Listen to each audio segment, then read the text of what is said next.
Ogada anaweza wave tu tafadhali Mheshimiwa Ogada. Na tena hapa huyu ni mheshimiwa wetu hapa, anaishi hapa. Ametusaidia kazi hapa vizuri pia. Na tena tuko hapa na uwepo wa Mheshimiwa Maji ambaye ako hapa.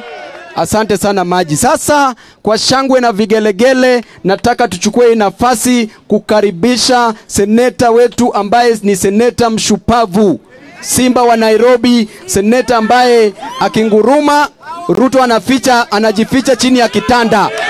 Seneta Sifuna, karibu uongeleshe wananchi.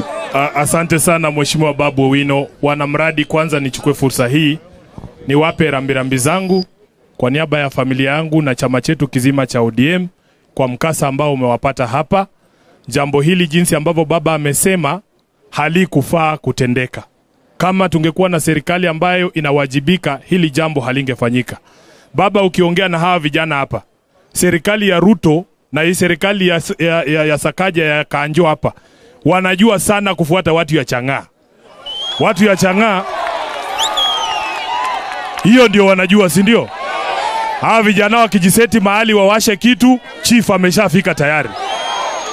Mahokas, kubeba mahokas ndio kazi ya Sakaja. Lakini wewe niambie, hii mradi si atiko kwa msitu, iko kwa barabara. Wakija hapa ni kuhara saa watu wa maduka walipe maleseni na vitu ingine. Unataka kuniambia hawakuona hii mradi inafanyika hapa?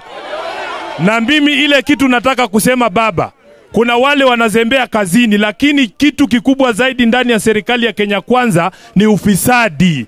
Ni ufisadi ambao unapelekea kwamba mtu anaweza weka mradi kama huu nje ya nyumba za wananchi mahali wanaishi. Alafu mtu anajifanya haoni hii mradi. Ni kwa sababu macho yake yamefungwa na nini? Pesa. Hiyo ndio ukweli wa mambo. Kwa hivyo mimi nataka niseme mambo mawili. Kitu cha kwanza, kama seneta wenu, tayari tumeandika barua kwa wana EPRA, kwa sababu EPRA ambao wanaongezwa na bwana Kipto wako na pesa ya kufanya enforcement na inspection ya miradi kama hii. Kama kweli huyu jamaa hakuwa na leseni, inawezekanaje kwamba EPRA wasijue, governor asijue, chief asijue, polisi wasijue? Haiwezekani. Tunataka wiki ijayo waje mbele ya bunge huyo bwana Kipto atuambie ni kwa nini alikubali mradi huu kuendelea wakati ambapo anahatarisha maisha ya wananchi. Mnakubaliana na hiyo? Number 2, wewe governor Sakaja, wewe ndio unapeana leseni kwa biashara zote Kenya, kuanzia kwa mtu wa smoky mpaka kwa kampuni ya baba ile inatengeneza mitungi. Sasa leo utatuambia watu wako walikuwa wapi? Kama sio kila siku kungangana na watu wa smoky, kungangana watu ya mayai, kungangana na watu ya ndizi, kungangana na wananchi wakipiga starehe yao. Hiyo ndio kazi mlichagua Sakaja kufanya? Mwambie shame on you. Shame on you. Na kitu kinanivunja roho zaidi, jana wale watu ambao wameenda kujisitiri ama kujificha pale kwa social hall, ati Kanjo inakuja na waambia watoke waende wapi? Kama hamungekuwa melalia masikio na kukula rushwa, hao watu hawangekuwa nakoza makazi leo, si ndio? Kwa hivyo mimi kama seneta wetu nataka niwaambie kitu kimoja.